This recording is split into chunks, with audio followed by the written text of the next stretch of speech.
Good morning, all you freedom-loving patriots out there. Craig Gibson here with Sons of Liberty, and this is Constitution Coffee and Service. All right, so let's get this week kicked off with our Overwatch coffee shop, Tachycardia. No, it's not highly caffeinated, although that would be really cool. Tachycardia is a nice medium roast flavored coffee that we have. It is chocolate, caramel, rum, Irish cream with a hint of vanilla. Tachycardia has obviously been done to honor our EMS personnel, our EMTs, paramedics, and first responders out there. So we'll be brewing that up all week, and I hope you guys will come by and give it a try. All right, Second Amendment, here we come. Well, we are finally back at the Second Amendment. And there is plenty in the news about infringement on people's, not only their Second Amendment rights and their First Amendment rights, but also on their ability to protect and defend themselves. I tell you, it's becoming quite an interesting world out there. All right, so Second Amendment, really simple, right? You would think even a chimp at the zoo could understand this one. A well-regulated militia being necessary to the security of a free state. The right of the people to keep and bear arms shall not be infringed. You know, that shall not be infringed part, that's the part our government seems to have a problem with. They don't understand that every gun law that they have put into place, starting with old Roosevelt, has been an infringement upon the Second Amendment. The Second Amendment does not say that the right of the people, provided they meet certain standards, can have a firearm to protect themselves. No.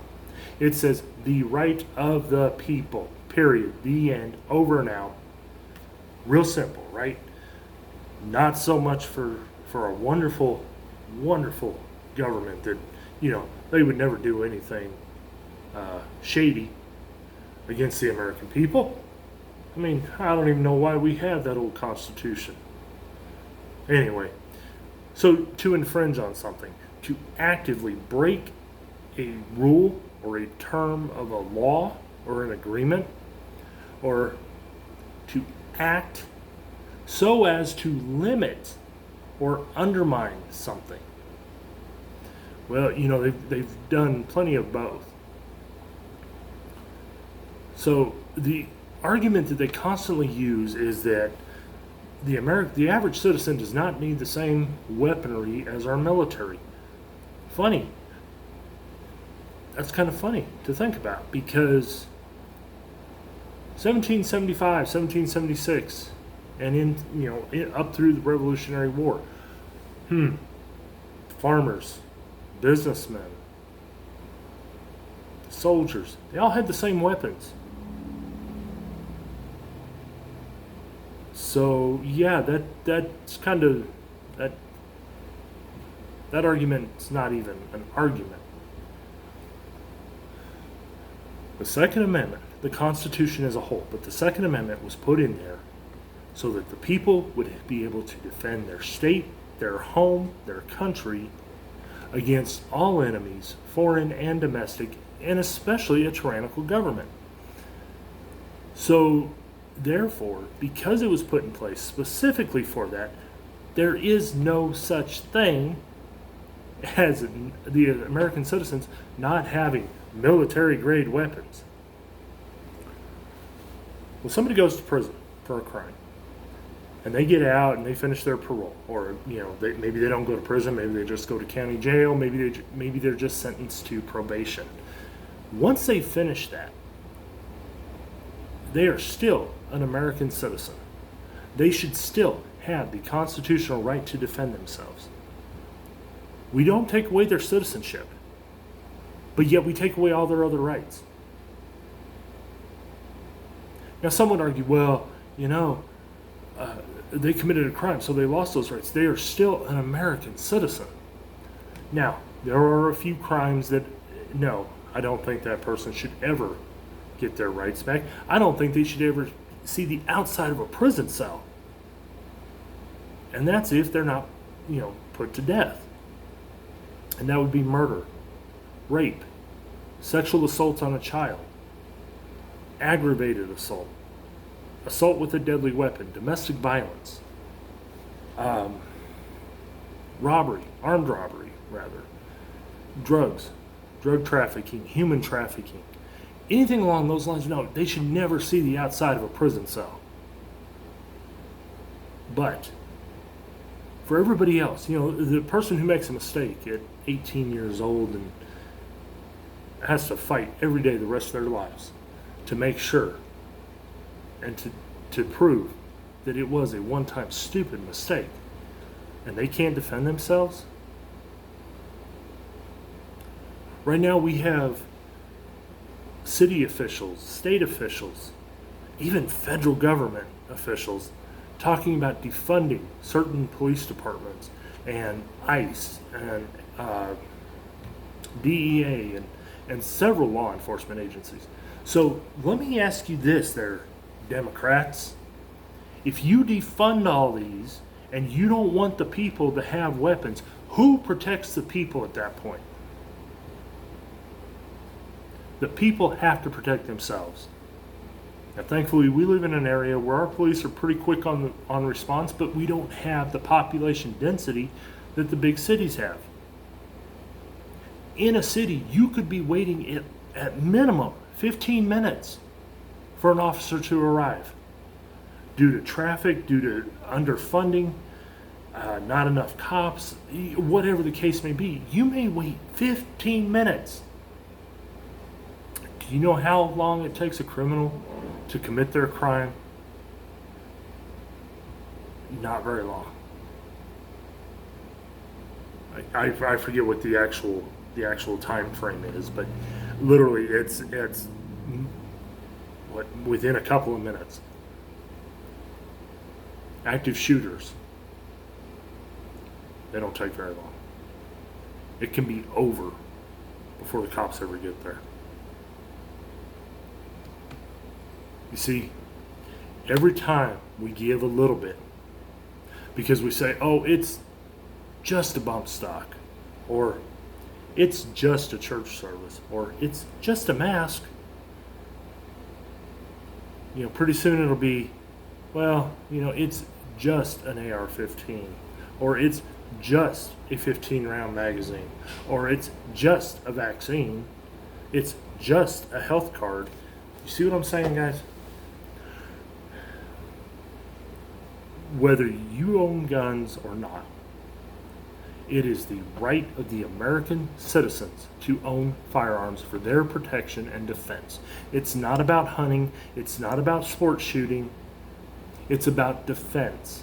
Defense of their home, their family, their city, their county, their state, their country.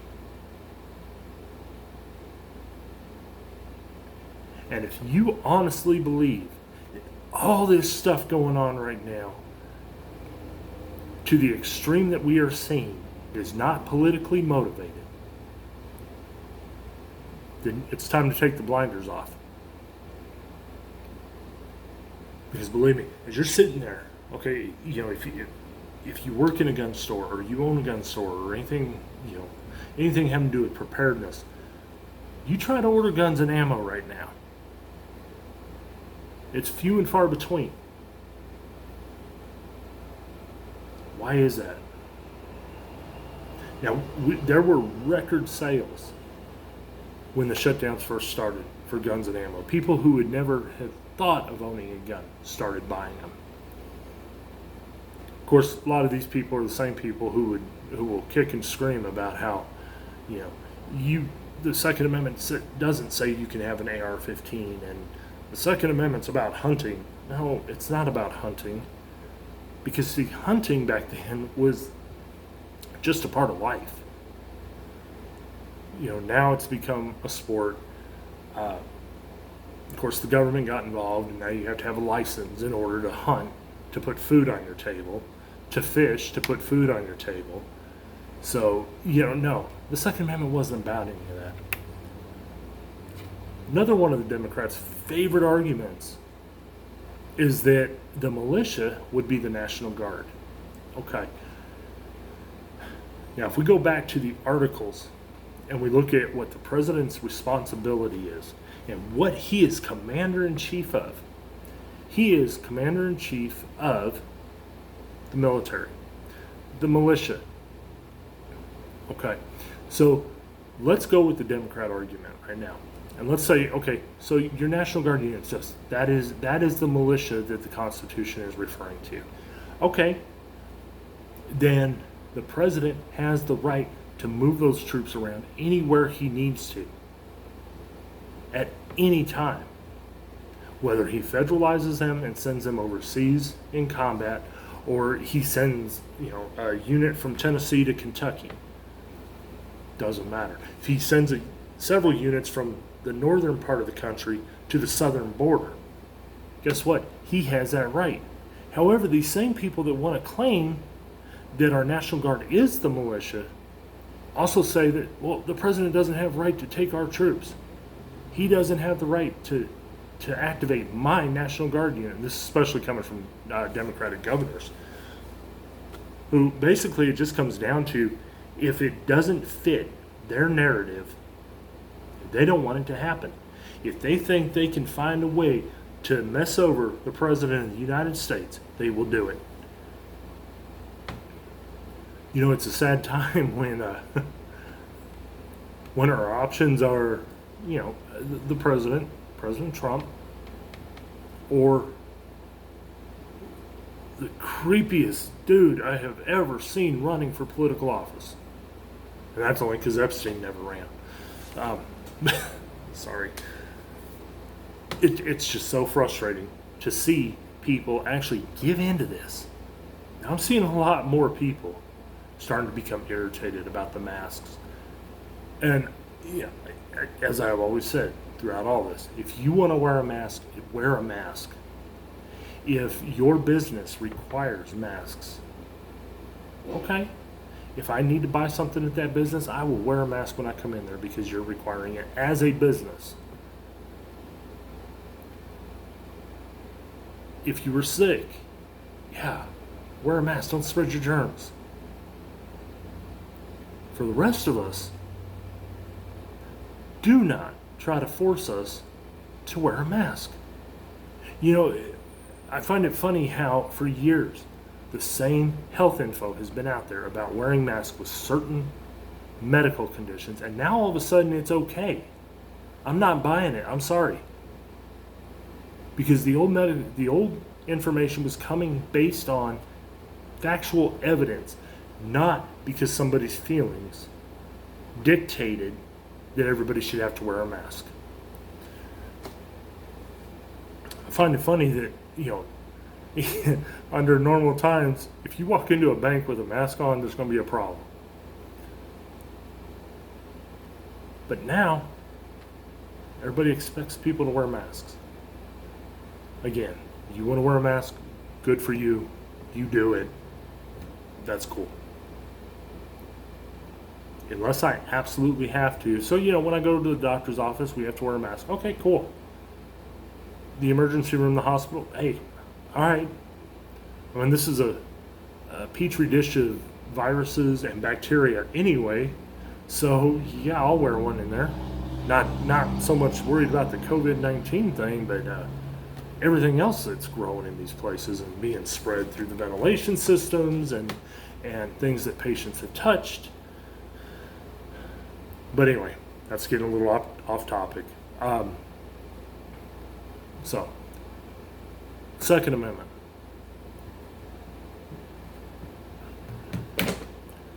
It is time for us to stand up for our rights. Because if we don't stand up for them, nobody else is going to. We have to stand up. And here's the great thing, guys. We can use our First Amendment to do it. We can do it peacefully. We don't have to be throwing a fit like a 2-year-old child like the rioters out there right now.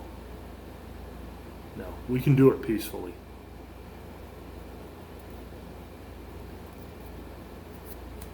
So, all right, guys. As I said at the beginning, we'll be brewing up Tachycardia all week. Hope you guys can come in and give it a try. We are still working hard to get new stuff in here and to keep stocking the shelves. We're getting there. It's slowly coming back, but we're doing it. Hope you guys will honor and remember the men and women that are out there on the streets right now, fighting for you, fighting for your safety, fighting to save your life. Whether it's our EMS personnel, our police officers, our firefighters, our doctors and nurses, and CNAs and lab techs and janitors and food services and everybody within the hospital system that are still showing up every day. Yeah, I know there's a lot out there about, fast food workers and that. You know what? We can do without the restaurants. We really can. I know some people find that hard to believe, but we can, because there was a time when people actually cooked at home. But, the people who don't have a choice because of the job they chose to do, they absolutely chose to do that job. And that alone would typically bring some level of respect. Of course, in our current environment, and then with a power trip, it's making it hard to do that. I understand that. But anyway, our service portion is definitely dedicated to those who are out there every day, all day, doing their job, trying to keep us all safe, trying to, take care of us when we're ill, injured. Those who walk into the fire, those who walk into the line of fire to protect the American citizens. Guys, as always, faith, not fear, and be the kind of American worth fighting and dying for. All right, guys, we'll talk to you next week. Take care.